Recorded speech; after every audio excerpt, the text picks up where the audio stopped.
സംസ്ഥാനത്ത് പ്രത്യേകിച്ച് മുഖ്യമന്ത്രിയുടെ ജില്ലയായ കണ്ണൂരിൽ തെരഞ്ഞെടുപ്പ് തോൽവിക്ക് ശേഷം വ്യാപകമായ അതിക്രമങ്ങളാണ് സിപിഎം നേതൃത്വത്തിൽ നടക്കുന്നത്.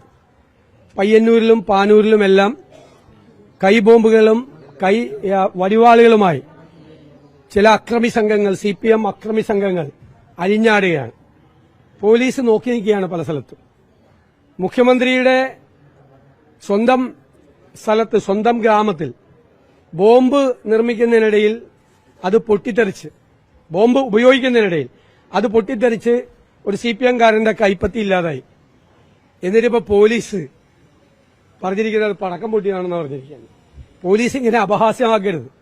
മുഖ്യമന്ത്രിയുടെ സ്വന്തം ഗ്രാമത്തിൽ സ്വന്തം പാർട്ടിക്കാരൻ എതിരാളികളെ കൊല്ലാൻ വേണ്ടി ബോംബ് നിർമ്മിക്കുമ്പോൾ അതിന് കൂട്ടുനിൽക്കുകയാണ് മുഖ്യമന്ത്രിയുടെ പോലീസ്. മുഖ്യമന്ത്രിക്ക് അപമാനകരമാണ്. നിങ്ങൾ ആഭ്യന്തര വകുപ്പിന്റെ ചുമതല വഹിക്കുമ്പോൾ നിങ്ങളുടെ ഗ്രാമത്തിൽ നിങ്ങൾ ക്രിമിനലുകൾക്ക് കൈബോംബുണ്ടാക്കി എതിരാളികളെ കൊല്ലാൻ വേണ്ടി കൊടപിടിച്ചു കൊടുക്കുകയാണ്. നിങ്ങൾ ഈ സ്ഥാനത്തിരിക്കാൻ യോഗ്യനല്ല സ്വന്തം ഗ്രാമത്തിൽ. എന്നിട്ട് പോലീസിനെ കൊണ്ട് നിങ്ങളുടെ അധികാരം ഉപയോഗിച്ച് നിങ്ങളത് പടക്കമാണ് എന്ന് വരുത്തി തീർത്ത് പോലീസിനെ പരിഹാസപാത്രമാക്കി മാറ്റുക. ഇത് അവസാനിപ്പിക്കണം. നിങ്ങൾ ആയുധം താഴെ വെച്ചേ മതിയാവൂ.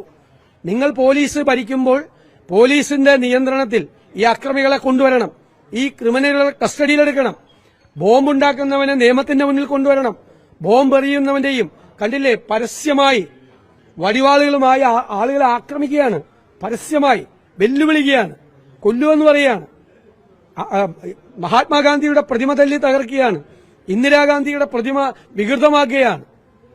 എത്ര ഹീനമായിട്ടാണ് സിപിഎം ഈ തെരഞ്ഞെടുപ്പ് തോൽവിയുടെ പ്രതികാരം ചെയ്യുന്നത്.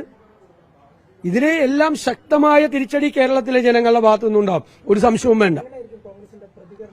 തീർച്ചയായിട്ടും ഞങ്ങൾ അതിശക്തമായ രീതിയിൽ ഞങ്ങളിത് പ്രതികരിക്കും. ഒരു കാരണവശാലും ഞങ്ങളുടെ പ്രവർത്തകരെ ഈ ക്രിമിനലുകൾക്ക് വിട്ടുകൊടുക്കില്ല. അവരെ സംരക്ഷിക്കാനുള്ള ഏതറ്റം വരെയും ഞങ്ങൾ പോകും. ആദ്യം ഞങ്ങൾക്ക് ഗവൺമെന്റിനോട് അഭ്യർത്ഥിക്കാനുള്ളത് ക്രിമിനലുകൾക്കെതിരായി നടപടിയെടുക്കണം. പോലീസിനെ പരിഹാസപാത്രമാക്കരുത്. പോലീസിനെ കൊണ്ട് നടപടിയെടുപ്പിക്കണം. ഇവരോട് ആയുധം താഴെ വയ്ക്കാൻ പറയണം.